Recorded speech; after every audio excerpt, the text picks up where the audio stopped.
Good afternoon, everyone. My name is Jenelle Riley. I'm so thrilled to welcome you this afternoon for this wonderful and terrifying movie, Vice. And I am so pleased to introduce one of my favorite people and artists. He's been a head writer on Saturday Night Live, the filmmaker behind such classics as Anchorman and Step Brothers. Then he went and won an Academy Award for his screenplay for The Big Short. And for his work on Vice, he received Academy Award nominations for producing, writing, and directing. He is also behind this amazing show called Succession on HBO you should all be watching. Please welcome Adam McKay.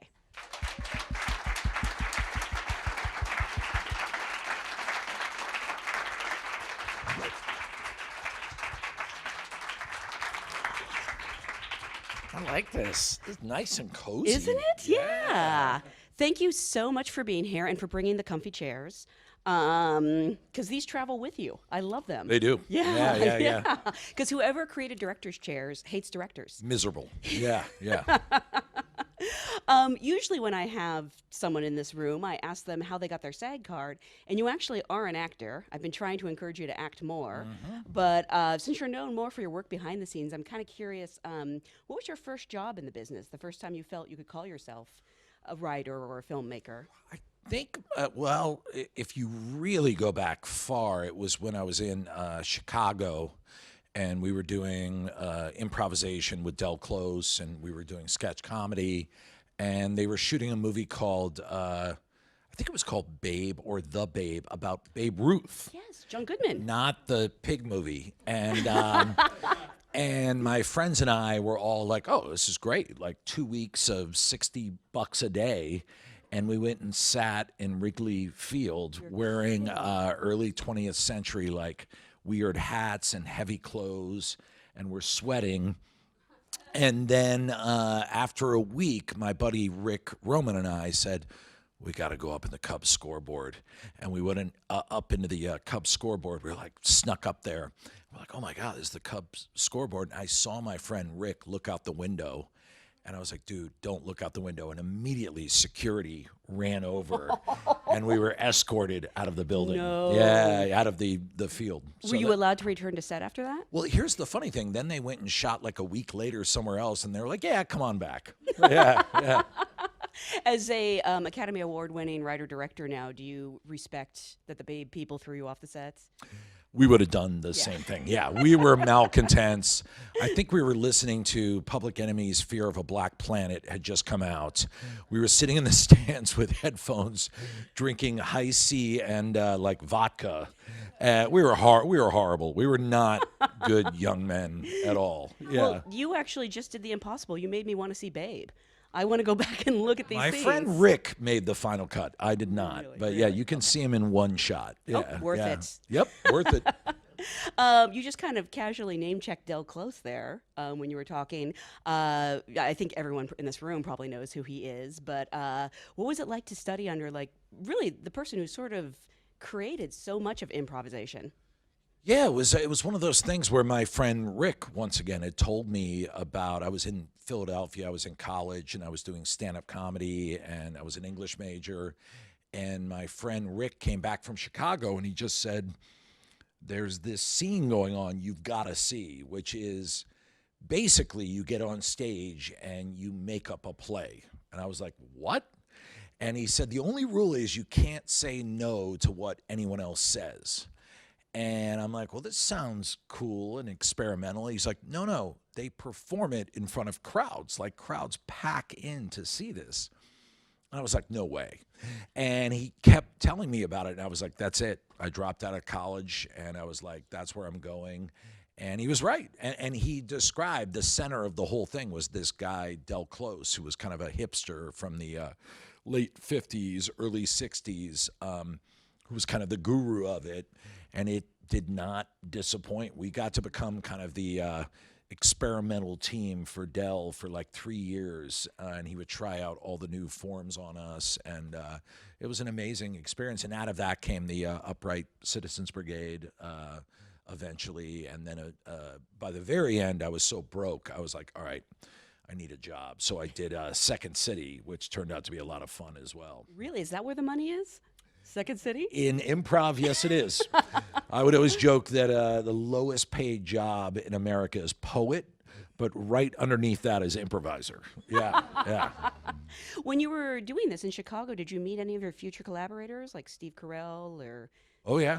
Yeah, Really? everyone was there. It was, it was pre-internet. So if you were going to do comedy or improv, you had to go to Chicago because they didn't have it in New York. They didn't, I mean, they had a little bit out here, but not much. And so in that time I was there for about 5 years.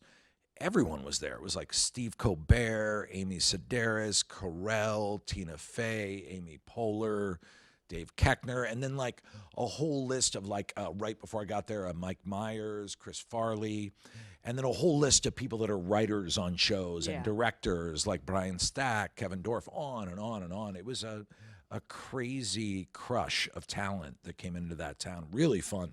And sort of randomly, Michael Shannon was hanging out too, wasn't he? He was. He's told the story, yeah. Yeah, it was. We would do a UCB show at this theater that was on. I think it was on Wells, called the Red Orchid, and we would come in, and he would be finishing. He was 19 years old at the time, and he was doing Sex, Drugs, and Rock and Roll, the Bogosian. Yeah. At 19? Exactly. The nerve. And that's what we said. We're like, who is this mofo that thinks he can do that? And so we would catch the last 20 minutes every night, and we're like, he's good. and then he would watch the first 10 minutes of UCB, and he would go, these guys are idiots. But then later, my now wife directed him and worked with him, so I've gotten to know him through the years. But yeah, crazy. He is actually really funny. I'm surprised you haven't used him in something. I would love to work with him, yeah. And he still probably looks the same as he did at 19 because he was born 50. He really kind of does. You're right. You're right. He was born grizzled. He definitely was. He was a grizzled baby. So was it your improv work that led you to you auditioned for Saturday Night Live as a performer first? Yeah, I was doing a show at Second City, and I was like more of a like straight. I was saying like in the realm of Harold Ramis, where like I don't really do characters or impressions, but they liked our show. Lorne Michaels really liked it, so they brought me in for an audition. And I was like, I'm not going to get this. So I brought a bunch of scripts. And when I got off stage, I was like, I'm a writer as well. And it was the smartest move I ever did. Really? I had a pretty good audition, but definitely that's how I got What'd in. you do for your audition? I did Bill Clinton. You do a Bill Clinton? Very easy. Everyone does a Bill Clinton. It's not hard at all. Like, thank you. I want to thank you all. I mean, that's all it is. And then for my celebrity impression, I didn't really have any. You had to do like political, celebrity, and then an original character. So for my celebrity, I did the greatest celebrity to me is my dad. Aww. And I did this kind of crazy over-the-top dad character who started bad-mouthing me, Adam McKay, as a performer, and going, you don't want him, you want me. And you saw the frozen smiles of Lauren and his people like, all right, all right. And then what was my third one? I did some crazy character. Yeah. Yeah. So they contacted you as a writer. You eventually went on to become head writer for several years. We have heard so much about how cutthroat and, stressful it is working at Saturday Night Live. Was that your experience?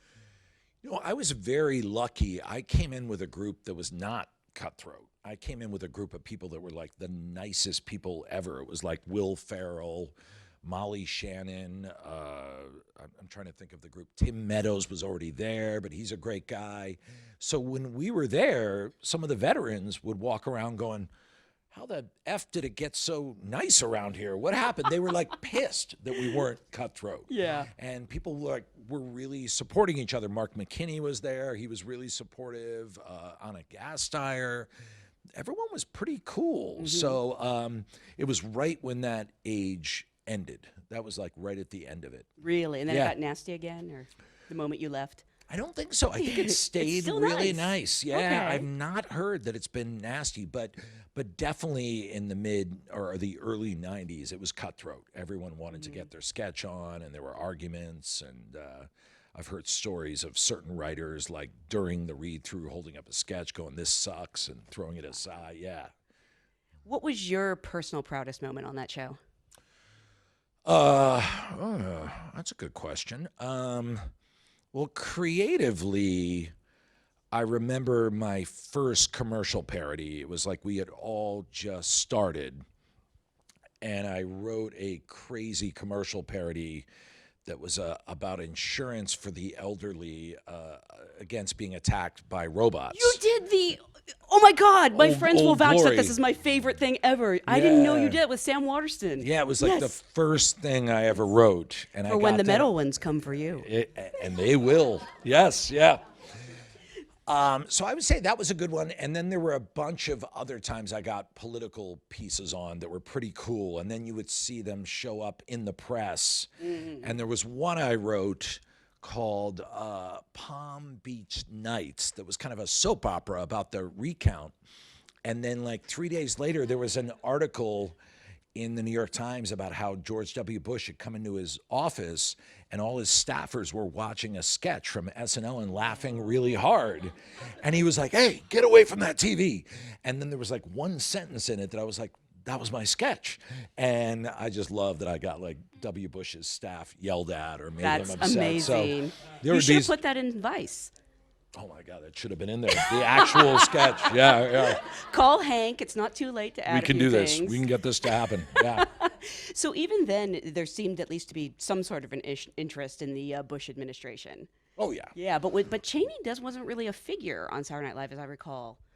We used him a couple times. I definitely wrote a few pieces with Cheney. I mean, I think back then it was more of a joke about Cheney. It was like clearly W. Bush is wildly underqualified. I mean, just factually, if you look at his resume, it's like, you know, he has a 12-year gap at one point where there's like he did nothing for 12 years. That's actually true. Yeah. And so the joke was that Cheney was pulling the strings, but, you know, Cheney's so uncharismatic and flat, he was hard to get into sketches. And Daryl Hammond did an amazing impression of him. I mean, spot on. But yeah, I think he was in like 5 or 6 sketches, and that was kind of it. Mm-hmm. Yeah. I remember right after the election, there was one where they were like, now a word from your president, and it cuts to Cheney. Yeah, that was, I wrote that. Yeah, oh, you wrote that? yeah. Of course you did. Well, that was a crazy one because the joke was now a word from your president. We go to Cheney. And then every 40 seconds, he would say, if you make less than $3 million, turn the channel. This doesn't concern you. and then he would say things like, put all your money into defense stocks. There's going to be a lot of wars. Wow. And I wrote all these kind of absurd things that all came true. and then Ferrell would come in with like a dirty dog in his arms and go like, hey, Dick, I found this in the parking lot. Can I keep it? And he'd be like, sure. Can I name him Banjo? Yeah, whatever you want. And then he would go, if you make less than $10 million, turn the channel. And he would like, and it's kind of freaky because what we had in there did happen. Like, yeah. Did you, at that time though, were you even thinking one day you would want to tell Cheney's story, or were you just sort of doing it in the moment? No, yeah, I was definitely not thinking there was much more to this. I mean, I knew he was kind of like a bureaucrat. I knew he had control. I knew he was experienced. I knew we were in for rough times, you know, regardless of your political persuasion. Clearly, those 8 years were bumpy. So yeah, I you know, kind of thought about him a little bit. It wasn't really till the show with Will Ferrell that we did on Broadway, You're Welcome, America, that I really started thinking about Cheney a lot, because we did all this research on W. Bush, and I kept coming back to the fact that, like, he's kind of a clown. Like, you know, he really wasn't at the steering wheel. And off of that, I started thinking, well, then who was? Because W. Bush did not orchestrate the Iraq War. Yeah. Like, he said yes. He was part of it. I'm not letting him off the hook. But then from that point on, the question was really in my mind. I love You're Welcome, America, which honestly, I didn't know that I would. I don't like one-person shows, although it's really not. He has some other people. He does have there. other people. Yeah. Yeah. And it was so fantastic. And I was rewatching it recently, and there's 2 comments he makes at one point. He's talking about his cabinets, and he talks about Dick Cheney and how, you know, he was evil and had like, he saw him having silver eyes. Sure. Yeah. Yeah. And was he having sex with the devil or something? He was having sex with a goat creature. That's it. That might have been the devil. Yeah, yeah. And then the other was Colin Powell.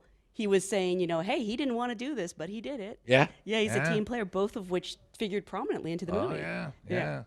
I mean, I think by then, that was when Bush was leaving office, we all started to suspect that that's what had gone on. I think that's when they really started getting unpopular, because for 5-6 years, they were incredibly popular. I mean, his approval rating was like in the low 90s. Like, I think when we invaded Iraq, it says in the movie 75% thought Saddam Hussein was tied to 9/11, but I think like approval for that war was even higher. I think it was in the mid 80s. Yeah, it was terrible. It was a really hard time to live through. I remember feeling like a crazy person. And the story I always tell is we were in New York and there was a giant march against the war. It was before we had invaded, and there were a lot of people out there. The news reported it as like 300,000, but I talked to a cop. He's like, this is 1 million, no problem. And we were all like just huge streaming waves of bodies were going downtown.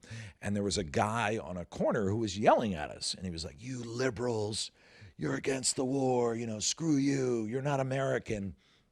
And at that time, I didn't really consider myself a liberal. I was just like, this seems sketchy. And I've always looked back at that time as like, so was I a liberal, or was I looking at facts that turned out not to be correct? And what is the threshold for that moment? When is it not about right wing or left wing? When is it just become reality? And so that was a major point for me, where I was just like, wow, okay, they're going to put that lens over you no matter what. Right. Yeah. Anyway. To backtrack a little, I want to talk about when you first met Will Ferrell, because it was at Saturday Night Live, correct? Did you know it would go on to be this amazing partnership? I met him. We both were hired on the first day. We both got hired together, and there were some other people that got hired together, and we all went out to celebrate afterwards, and we all thought he was the straight man. We thought he was like Brad Hall. Because we were all joking around constantly. Yeah. And, you know, we're in our mid-20s, and forget it. We're just, you know, you're at SNL. And Ferrell wasn't. He was just all relaxed and kind of leaning back. And we're like, oh, that guy must be the kind of straight guy. And then the first read-through, he just uncorked these sketches where we're like, where did that come from? Wow. But that's not really how we started working together. It was the fact that my friends and I were always doing bits constantly. And then slowly Ferrell just started hanging around. Really? And I was like, hey, man, what's up? And then he started joining our bits. And then we realized he was amazing at them. And like 2 years later, he's like, yeah, you guys were the only guys around doing bits. I just wanted to do bits with you. And that was it. That's how we kind of hooked up. Yeah. And you started writing specifically for him? Yeah. Or with him. I mean, he's a really good writer. And we both realized we weren't giant hand wringers. We didn't like sweat stuff too much. We were like, it's sketch comedy. Like, let's do our best. Let's rewrite it. Let's make sure it's good. And from then on, it was like late first year, early second year, we just kept writing together. And I might be wrong about this, but I think you sort of created the digital shorts on Saturday Night Live. They didn't really do them before you. Technically speaking, yes. And that was because you wanted to leave, or? Yeah, I had been head writer for 3 years, and I went to my manager and I said, you know, I think it's time for me to leave. I'm kind of at cross purposes with the show. I've had a great time. He said, you know, if you're going to leave, make a crazy demand. So I said, all right. And he's like, what would it take for you to stay? And I said, well, I'd want a giant raise. I'd want to never go to any production meetings. I want to direct short films, and I want to name my own credit. And my manager was like, yeah, that's pretty crazy. And he called me back like 4 hours later. He's like, yeah, he said yes. No. And I was like, what? And he's like, yeah, you're going to get a budget for short films, name your own credit, and you don't have to go to any of the regular meetings. You can just write sketches. So I was, for 2 years, I was the coordinator of falconry. That was my title. Are you kidding? Seriously. How do people not know that? I don't know. I have a freeze frame of the credits that I have framed in my office. That is amazing. And I directed short films. I mean, the big thing that came out of it was I got to like really have a real crew. And first year we shot 16 mil, and then second year we did digital. So technically, they're the first digital shorts, although they were very strange films. Oh, yeah. Yeah. Lauren Wonderfully was strange. not excited by them.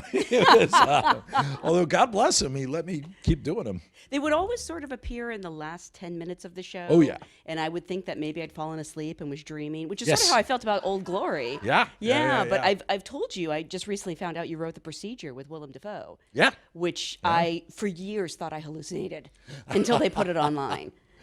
Yeah, those were fun. I mean, we did crazy ones. There was one where like Will was a bald German intellectual yelling at my 8-month-old daughter to not pay attention to a potato chip bag and instead look at this giant aircraft carrier, the Intrepid in Manhattan.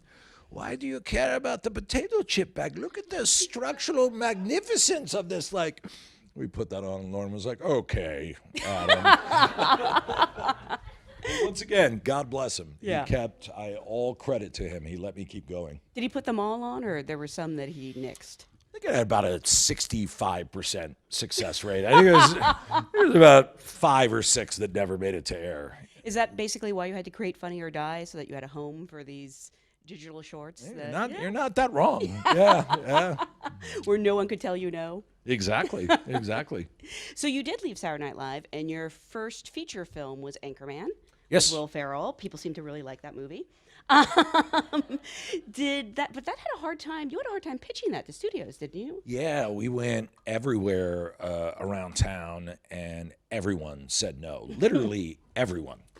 And there was just this thing of like, we don't think Will's a lead. We don't think this idea's good. We don't think you're good as a director. We've seen your short films and they're weird. And we don't want to work with you.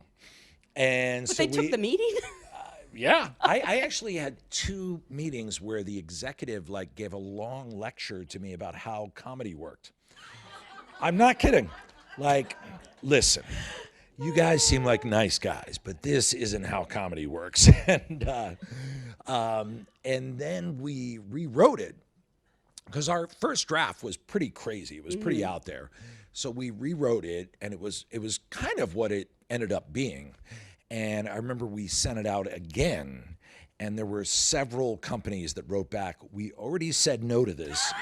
Don't send us this again. Dimension was one I remember that. No. Like, yeah, which who cares? Whatever. Yeah. It's been years. And they were like, please do not send us this script again. And, Wow. And then Old School came out. God bless Todd Phillips. Okay. And that changed everything. Oh, interesting. And then suddenly DreamWorks was like, all right, they were the original company who had bought Anchorman, but then let it go. And then when Old School came out, I guess Spielberg was like, what do we have next for Will Ferrell? And they're like, well, Mr. Spielberg, we let the script go. And he's like, well, get it back.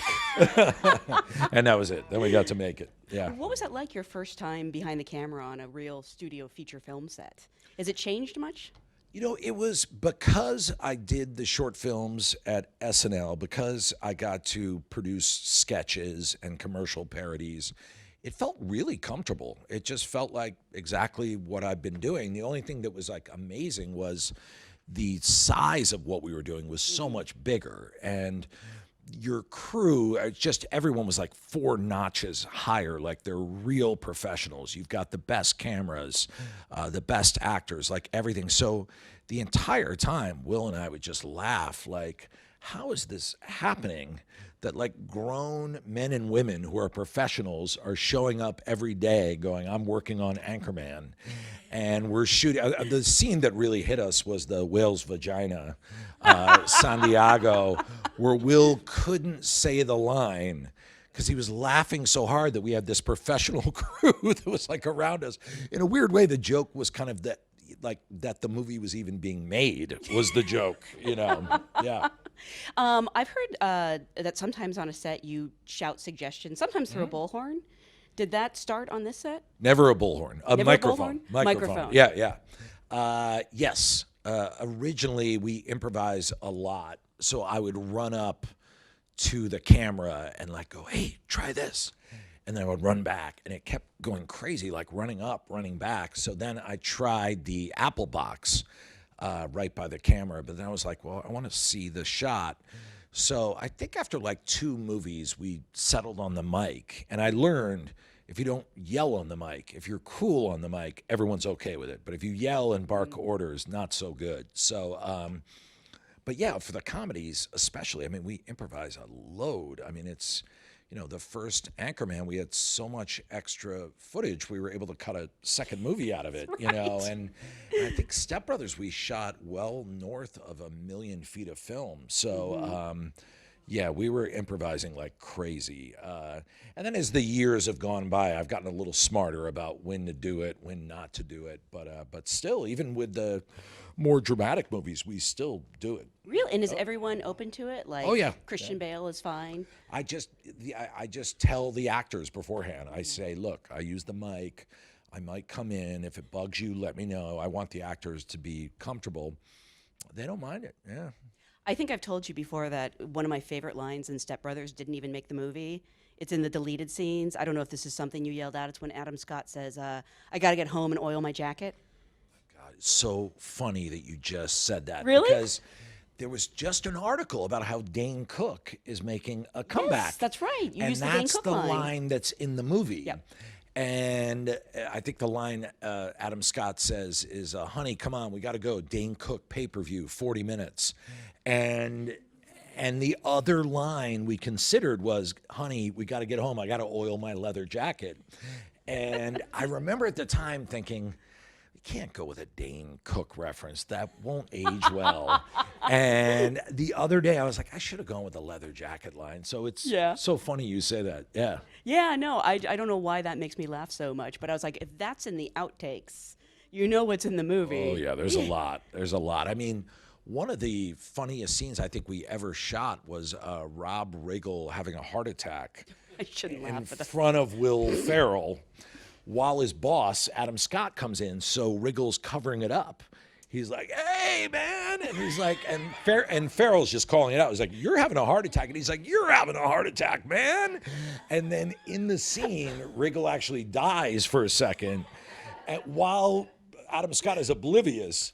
And then it was like, hey, man, was my grandmother just here? And it's like, and Ferrell's like, no, you just died. You saw and Adam Scott was like, shut up.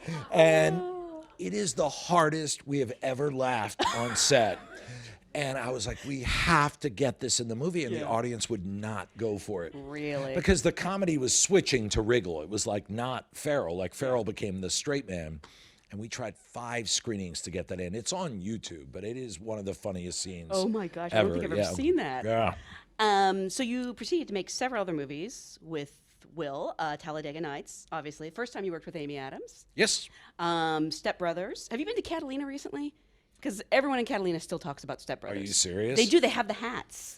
My God, I love it. We didn't even shoot it in Catalina. You're kidding? I didn't know that. If you actually look at the scene, you can see Catalina Island in the background. Yeah, like, I'm not going to go to Catalina. No one knows what Catalina is. Yeah.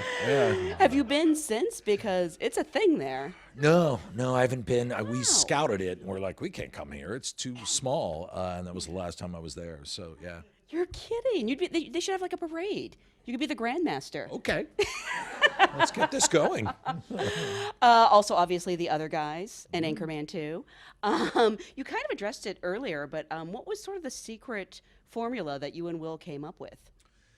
I think it was that kind of time right before the world kind of really went upside down, where Will and I loved making fun of kind of mediocre. We called our movies, like our first 3, the mediocre white man trilogy.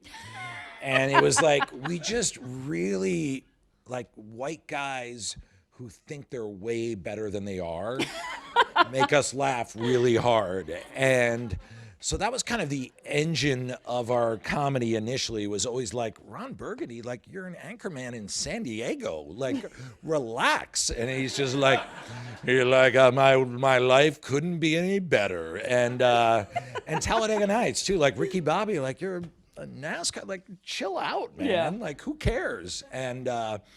And these guys would have angst and struggles, and at the end of the day, you're like, so what?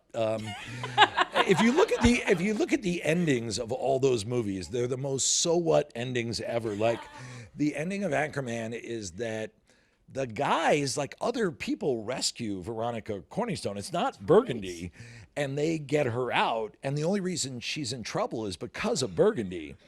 And then in the end, she even says, I'm 72% sure I love you. And they kiss, and he's treated like a hero, but he hasn't done anything at all. Yeah.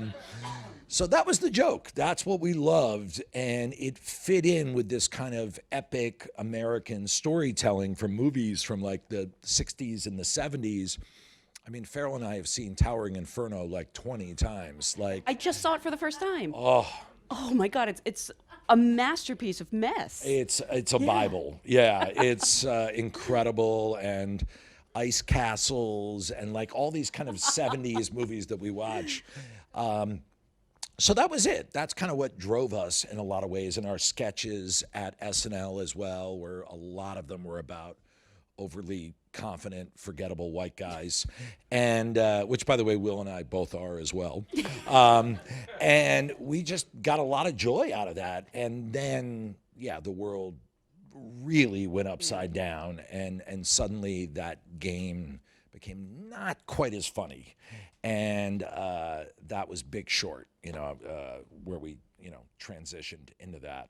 So was it sort of a conscious choice to, it's funny, when Big Short came out, a lot of people were like, how can the guy who did Step Brothers do the Big Short, when everyone knows that comedy is the hardest thing to do? That's been well established. But was it a conscious choice to get sort of serious, or was just you had to address what was in the zeitgeist? It's funny, I was talking to Seth Rogen. I just finished Big Short, and I think he had finished Preacher. And we were both talking. We're like, which is harder, drama or comedy? And there was like no one around. We're both like, comedy's way harder. And he was like, yes, way, way harder. Only because every day you're like grinding it for the joke. Every day you have to have, it's just mentally exhausting. And when we did The Big Short, I kept joking. Like, I was like, this feels like making a movie in Europe. Like, we would wrap an hour early. We would do takes where I'm like, that was very nice. One more just to see what happens. Like, whereas with comedy, you're like throttling everything. And so, yeah, it came out of, I read that book, obviously the Michael Lewis book, and really loved it. And just everything was changing. It just felt like the time to do a movie like that. I no other way to say it other than, it felt appropriate. How does Will feel that the first time you didn't work with him, you won an Academy Award? Will, fortunately, is a very secure guy who has done extremely well for himself. So any success I have, all Will has to say is elf. And it's, yeah, you're right. It's one of the most definitive characters of the last 50 years. So, no, Will's doing just fine. He was happy for me. Actually, I think the year The Big Short came out, wasn't he in Daddy's Home, which was like his highest grossing movie, by the like, way, at the which same time? we produced as well. Yeah, so no, Will's more than fine. I should actually mention, you guys, you founded, is it Gary Sanchez Productions? Was it in 2006, 2009? I think that's about right, yeah. Because Funny or Die came out in 2007. 2006. Yep. Is there sort of a common theme in Gary Sanchez Productions that you put out? I think it started as the idea was actually low budget comedy. The idea was like, you don't have to do comedy for $60 million or whatever. And it turned out the studios liked to spend that much and didn't want to do $10 million comedies. So then it just became kind of our taste. Eastbound and Down was a show we produced. We obviously did Step Brothers and, all these different kinds of movies and shows. And It was fun. It was just, our rule was never do a project just for money or the deal. Like, you have to like it. But now, through the years, it's expanded. Now we're doing more dramatic stuff. We had Succession.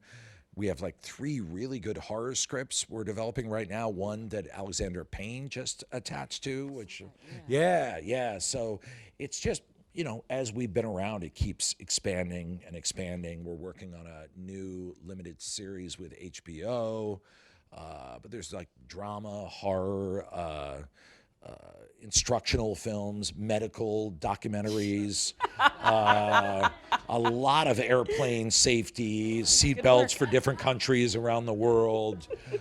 So it just keeps growing. And how involved is Gary Sanchez in Gary Sanchez Productions? Gary Sanchez is more of an overseer. He lives down in Ascension in Paraguay. So we get a call once every 2 weeks from him. And a lot of times it's very brief. Sometimes, you know, Ferrell and I have to go to this specific room. It's the only room that has a phone that works from Ascension, which is, by the way, trivia, highest altitude capital in the world. And so we sit down, and this kind of a translucent green phone rings, and we're like, and Ferrell and I just say, "Are you pleased, Mr. Sanchez?" And there's a long pause, and he'll say one of 2 things: "I am pleased," and then it'll just hang up, and there's a dial tone, or "I am not pleased." And then in that case, like 5 other people jump into the phone call, and then our fax machine starts shooting off pictures of like our children going to school, far away, telephoto. And Ferrell and I are like, we better get to work. Yeah. But other than that, he's been great. Yeah. And he's pleased with Vice, I presume. That was a weird call. I can't quite tell. It was a long pause. And he said, I like this one they call Dick Cheney. And then I was like, oh, so you like the movie? And then there was like a 7-minute pause. Wow. And then he's like, I'm pleased. And he hung up. So I don't know. Thank God. I don't know. Yeah. So speaking about Vice, we talked about how, you know, early on Saturday Night Live, you were already dealing with the Bush administration. You actually had Steve Carell as Brick Tamland join the Bush administration at the end of Anchorman, which weirdly came true in this spiritual sequel. Weirdest thing ever. Yeah, it wasn't planned? It was not planned. Oh, wow. No, I am not that clever. Yeah. So when did you actually... Did people know what you're talking about?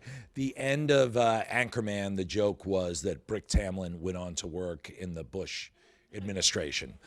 We put out Vice, and then, of course, the internet, which doesn't miss a trick, was like, has he fulfilled the prophecy? He's now Rumsfeld. And I'm like, all right, that's accurate, sure. We're trying to deal with bigger issues and war crimes and America's soul, but they're right. Brick Tamland's back in the White House. You have to be careful on the internet. Just a couple weeks ago, you made the joke about the Masked Singer. You'll tell it better than I will, and people believed it. Yeah, I just offhandedly was like, anyone think it was weird tonight that the Masked Singer turned out to be one of the Menendez twins? And then I just did a second tweet. I was like, why did the governor let him out on work furlough? And then the third one was like, all right, Governor Newsom just came out with a statement, error in judgment, will never happen again. And people were just like, wait, is this real? I'm Googling. Yes. What has happened to America? Yes. I'm like, we're in a little bit of trouble. We're not that far gone. Are you sure? Yeah, it's true. They were outraged. Oh, like, yeah. They weren't even bothering to look it up. They were just like, how could they do this? It was pretty fun. Yeah. So a lot of people got the joke, too. So one person was like, the cute one? And I just responded, yup. So when did you first start seriously thinking about making a movie about, I almost said the Cheney administration, which it really was. Mm-hmm. It was after The Big Short, where I just had this moment where I realized those crazy 8 years, those really difficult 8 years were just sailing away across the horizon line. And I just thought, this is weird, man. Like the book of history is closing on Cheney and W. Bush. And I saw like there was video of like W. Bush like dancing on Ellen with Ellen. They were like, hey, hey, everything's cool. Has anyone seen this No. actual footage? You can look it up. And then there was Dick Cheney, like, in his SUV, and it was like TMZ paparazzi was like, hey, Dick, how you doing? He was like, ha, ha, ha, hey. And I was like, this is effed up. Yeah. Like, one of my favorite movies in the last 10 years, and I think one of the great documentaries of all time, is the documentary Act of Killing. And that's what it started reminding me of. It's the story about Indonesia's genocide and the fact that the people that did it won. So if you go to Indonesia now, they treat the perpetrators of the genocide like heroes. They're on talk shows. They're like, hey, like, and it's an amazing documentary. And when I saw these moments with W. Bush and Cheney, it felt like it was something out of Act of Killing. So I just started reading about Cheney. I'm like, what, a lot of great books have been written by a lot of amazing journalists and a lot of great articles. And I started digging in, and there were so many things I didn't know. And I realized the arc of his career kind of matched the arc of America in the last 50 years, and with the Reagan Revolution, and this kind of Horatio Alger story where it's like Cheney as a young man from Wyoming getting DUIs, but he pulls himself together, kind of American ambition. And I just realized there were a lot of epic themes to this mixed with the story of what happened during that time. So I couldn't get it out of my head at that point. And, once you're off and running, that was it. I was just reading everything, and I told my producers, Kevin Messick and Robin Woolley, I was like, I think this is the next one. And they were not happy. Really? They're like, could it be Spider-Man 2? No, I'm kidding. They were like, huh, okay, that's going to be interesting. Yeah. I was curious because Dick Cheney is such a cipher. How do you build a movie around him?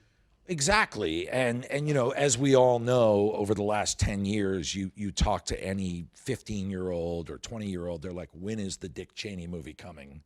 And so we knew it would be hard, but we loved the fact that he was a question mark. And especially, like, very quickly, I was like, it's got to be Bale. Like, the guy to go into that black tunnel is Bale. And I always knew it was going to be the performance. Like, we would do what we could to structure the story, but I knew the answers were going to be in those performances. And then very quickly with Cheney, you realize it's not just Dick Cheney, it's Lynn Cheney. Yes. The two of them are one and the same. And in some ways, Lynn is even more powerful than him. She's Lady Macbeth. She really is. Yeah. And so I really look at the movie as Lynn and Dick, and the two of them are one and the same. And the circle around them being the Republican Revolution, which, once again, regardless of how you feel about politics, that happened. It was successful, the Reagan Revolution. It changed our country. And in a lot of ways, the Cheneys really surfed that to that incredible moment where he realized he could take control of the country through the vice presidency, which still gives me chills thinking about that. How did Christian feel when you came to him? Because I think it's a compliment when anyone writes something for you, but to say, like, I want you to, I look at you and I see Dick Cheney. Like, what was his reaction? He laughed. He definitely laughed. And he was like, are you kidding me, mate? He's got the Welsh accent. And I'm Does like, he? I sometimes wonder. I think he's really from Iowa. And I think he's a 60-year-old Armenian woman from Iowa. He's that good an actor. No, he definitely laughed, and he definitely thought it was crazy. And then I talked to him about it. I go, look, this is a guy who's left no breadcrumbs. He doesn't want a movie made about him. His whole career is that he has been behind the spotlight. Like, the best mafia bosses back in the 50s and 60s, they knew you stay out of the spotlight. And it was, what's his name, the Teflon Don, that Gotti that everyone talks about, was a moron. Like, yeah. you don't come out front. Real power is behind the closed door. And Cheney knew this, man. And he was a serious poker player. I mean, he was a gamesman. And I started talking to Christian about the arc of the story and how that kind of positive American ambition of the 50s and 60s, the idea of, like, I'm going to make good and I'm going to make my wife proud, and how that turned and became something much darker as we got through the 80s and 90s, and what's the psychology of that.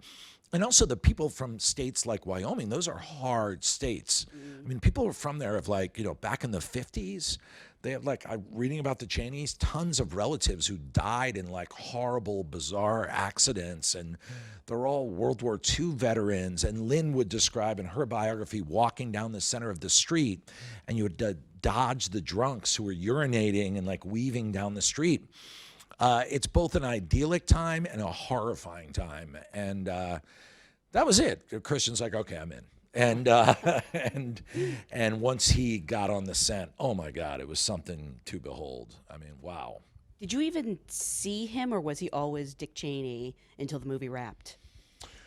We had a lot of meetings before the movie, obviously, at his house. We would do big 3-4 hour conversations where we would kind of compare notes. And then for months, we were trying to get the makeup to work while he was putting the character together. But once it clicked, which I'll never forget, it was one of the most amazing things I've ever seen. It was just chilling. Once it clicked, no, we did not see him as Christian. He would show up at 2:30 in the morning. He would be in that makeup chair, and by the time we would see him, he was Dick Cheney. And I had crew members coming up to me saying, hey, man, I love working on your movie, but this is creeping me out, having this guy walk around. Yeah. I was like, it's creeping me out, too. Wow. Yeah. That's amazing. You had a wonderful term for it. You said he didn't embody him, he summoned him. I mean, that was it. That's what it felt like. It felt like, oh, here's Christian, my friend. We've been talking. And then one day, Dick Cheney was in the room. I remember my wife and I, when our first child that we had, I couldn't get over the fact that, like, 2 people walked in the room and 3 people came out. It was like raw magic. And that's the way this felt. Like, Christian Bale walked into a room, and then Christian Bale was not there. It was Dick Cheney. Wow. It was, oh my God, yeah. All your actors are so transformative. I mean, Amy is amazing. She plays this woman over the course of several decades. And I came away with, like, this begrudging respect for her. Yeah. For Lynn, sorry. Amy had one of the hardest jobs. I mean, she was the engine. She was also the pain. She was the pain of that relationship. Her rough household is what drove them for safety, for control, which I thought psychologically was a huge part of the story of the Cheneys. And, oh my God, the turn she takes in this movie while playing a character through 5-6 decades. I mean, she's funny, she's harsh, she's heartbreaking. Like, whereas Cheney is kind of like building in power. There's this sense of him becoming like almost the face of a mountain. Lynn has all these turns and things around him. I mean, the two of them together are really something special. They really just are. And to be a director and to be on set and watch them live and then to be able to cut these performances, it's like truly an honor. Well, you mentioned about how hard it is to cut things you love. You had to cut a lot out of this movie. Yeah, I mean, 2 big chunks we had to cut out that were painful. We had a whole section where the Cheneys were teenagers and about how they fell in love, because Dick was in love with Lynn from the second he saw her when he was like 11 years old. And Lynn was the star of Casper and the star of Wyoming. She was straight A student, baton twirling champion, beautiful. She didn't care about him. And then her boyfriend broke up with her the night before homecoming, and she needed a boyfriend. And her best friend, Joan, had been dating this kind of solid guy, Dick, for 3 years. And she just went over and was like, "What's up, Dick?" And within one day, that was it. He had dumped Joan. Kidding. Yeah. And I just thought, this is an incredible beginning. And we had it in there, and Greg Fraser, our DP, oh my God, it looked so beautiful. The actors were great. And time after time after time, we screened it, and audiences were just like, get past it, get past it. I was like, really? No one? Okay. So we kept cutting it down, and then we'd go bigger. And the good news is it'll be like a short film connected with the movie when we release it on iTunes and DVD. So we actually transferred it to black and white and gave it its own title and closing, and it's pretty cool. Wow. So you'll be able to see it. And Kaylee Spaney plays young Lynn Cheney, right? That's She's right. amazing. Oh, she's so good. Oh, my God. And then the other thing you had to cut, well, I'm assuming you're talking about the musical number? Yeah, that was the other big one, too. We had a big, crazy musical number where it was like Rumsfeld teaching Cheney kind of about the ins and outs of D.C., but it was kind of redundant. We kept putting it in. It just felt like it wasn't driving the movie forward. People love the execution of it. It's really good on its own. Brittany Howard from the Alabama Shakes was the singer who just blew it out of the roof, blew it through the roof. And so that'll be on the extras as well. It was those two things killed my editor and I. We tried so hard to get them in, but the movie tells you what to do, and the movie did not want those two chunks. Yeah. Well, it must have worked because your editor just won the BAFTA. Yeah. And is also nominated for an Academy Award. I want to take a couple quick questions from the audience if I have time. I think I have a few minutes. Okay. Question from Andrea Sweeney. Hey, wants to know, what advice do you have for aspiring young directors, particularly regarding communication with your actors, crew, studio, and advisors on a project of this scale? Well, each of those relationships are kind of different. Your actors obviously are fine. I mean, you can hunker down with them, you can meet with them. I always kind of read the actors and just see how much they want. Some actors want a lot, some want medium, some want little. Sometimes when it's little interaction, I'll kind of push a little bit more, like, we should do one more meeting. Studio is a whole different ball game. I mean, hopefully what's happened is they've financed your movie, or they're releasing it because they like it. I just always think the big thing is, as a director, you have to choose your moments to dig in. And I've seen a lot of directors through the years who dig in too quickly and tell the studio, no, I'm not doing that. And it's like, you really have to pick those moments, because if you become known as a director that just digs in all the time, everyone just writes you off. They just go, they're just hard to work with. But you really have 3 cards you can play. And then you have a couple other times you can talk back. But you have 3 kings in your deck, and play them right at the right time. I was just talking to a director about this the other day that was digging in over a casting choice when we haven't even put together a casting list. And I was like, wait, you don't do that yet. So of all those relationships, I mean, the crew also, they're with you as a director. The big thing to realize is they want you to win. They're 100% with you. They're pros. My big thing when I started on Anchorman was just, I told everyone, look, I came at this as a writer. I love movies. I kind of know how the lenses work. I kind of know what I want. I'm not going to pretend I know more than any of you. And they love that. So just kind of be naked about what you know and don't know. Hopefully that's helpful. Yeah. We have a question from Carl Kozlowski. Did I pronounce that right? I hope. I know Carl Kozlowski. Oh, Where do is you? he? Oh, my God, Carl, how are you, man? Wants to know if you've heard of Dick Cheney or others in the movie have seen it and what their thoughts were. And how did you decide to come up with the idea of the unusual narrator? The what? The unusual narrator. Jesse Plemons, yeah. So I hadn't heard anything about Dick Cheney seeing it, and I saw you last night, right? Late last night I got a call. You're kidding. And I was told, I have friends who are in the press, and they're like, look, man, it was a friend of mine who works for the New York Times. He goes, look, man, just go. There's a Denny's on Sunset. Go to the Denny's. It was about 2 a.m, and someone wants to meet you and talk to you about the movie. No, I'm making this up. Yeah, I'm starting to learn. No, because you have convinced me on numerous occasions, one, that you were in a helicopter in Kauai. Which I was. No, you weren't. You were in your office. Yeah, I was. But because he's a good actor, he convinced me he was in a helicopter on a government phone. Which I was. Yes. You have me convinced that Gary Sanchez exists. Which he does. Sure. He would be offended. But I'm starting to pick up on it. Yeah. Yeah. I think Denny's is what tipped me. That's a lie. Why would they go to Denny's? That's a lie. Yeah. Dick Cheney likes a good Denny's. The narrator. The narrator came kind of from one of my first readings of the first couple books. I just thought it was incredible that there was this guy who was changing America and chasing power, and his heart was getting these scars on him. You know, he was smoking like 3 packs of cigarettes a day during the Ford years, eating a dozen donuts, and he kept having these heart attacks, chasing this power.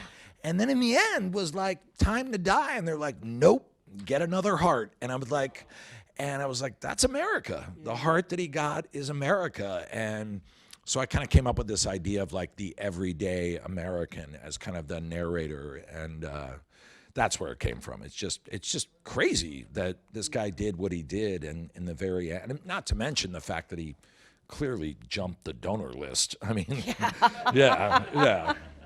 Speaking of, I only recently learned that that's your heart in the X-ray. That's true. That's true. Yeah. So that's your little cameo, your little Hitchcockian. That's my Hitchcock. Is in the scene where Cheney says, "Give me all the intelligence, don't filter any of it," which is true that he did say that. And you start to push in on him as he becomes more and more paranoid and kind of, there's a shot at one point, I told my editor, I said, we should get a shot of a heart so you feel his mortality. And there's kind of a black and white shot of like arteries and stuff. And on a much darker turn, I actually had a heart attack on this movie, but I'm okay. And it was a mild heart attack, very, very mild. And it was after we finished shooting. It was like the back artery of my lower part of my heart. I'm one of those really brilliant guys who kept smoking for like 30 years. So that's what caused it. And fortunately, I got into the hospital so quickly that there was no damage done. And the doctor's like, you have a really strong heart, just don't smoke. And so that was the conversation. However, my follow-up with the cardiologist, he goes, do you want to see your heart attack? And he puts it on this screen, and there's the artery, and you could see the blockage. And being the ever vigilant director, I'm like, can I get a copy of this? And he was like, are you for real? And I'm like, oh, I'm definitely for real. And it's in the movie. That's actually my heart. Put your heart into the movie, literally. Yeah, but I am 100% okay. And I got very, very lucky.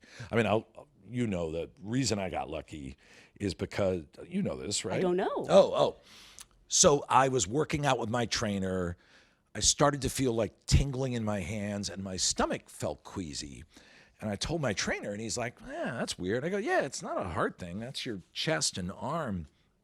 And he's like, you all right? I'm like, yeah, I'm fine. Let's just stop. So my trainer was like, are you sure? And I'm like, no, you can go.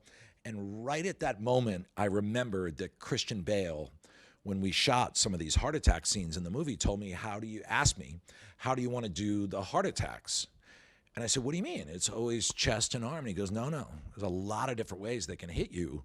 And a really common one is you're queasy in your stomach. No way. I swear to God. And so I'm on my couch in my office after my trainer's left, and I go, shit. And I run upstairs, and I open the baby aspirin, and I take like 4 of them. And I go right to the phone, and I call 911. And then 911 says, all right, the ambulance is on the way over. Is your front door open? And I realize, no, it's locked. And I go, and not only that, we have a crazy rescue dog who I can now hear barking like crazy downstairs. Yeah. And they're like, sir, if that door isn't open and that dog isn't subdued, we have to open the door and we have to subdue the dog. And even though he's a crazy rescue dog, his name was Pumpkin, we loved him, he was our dog. I was like, holy shit, they're gonna kick in my front door and taser my dog. So I careen down the stairs having a heart attack. And I grab Pumpkin and throw him into a bathroom, unlock the door, fall back onto a couch, and then there's like 7 paramedics in the room. And the first thing the doctor asked me was like, why did you take those baby aspirin? And I'm like, Christian Bale. Remember from The Machinist? And I don't know that. Batman. You would probably know Batman. It's a little more common. And then later, I swear to God, and then later my doctor was like, were you for real? I was like, oh, yeah. Wow, that's amazing. I don't think I can top that, so I just want to, again, congratulate you on a timely and funny and yet terrifying movie. I cannot wait to see what you do next. I know a lot of people want you to take on the Trump administration, but I don't know if that's something that interests Kicking you. around ideas. Yeah. Looking at global warming for sure. That seems to be the biggest story of them all. Someone just said, "Oh God," over here. Yeah, that's your title. I agree. That is a good title, by the way. Oh Jesus. Oh Jesus. ... More shit to deal with. The story of America in 2019. Well, I think that would please Mr. Sanchez, so you should get on it. Thank you guys so much for being such a great audience. Thank you. Thank you. Give it up for Jenelle.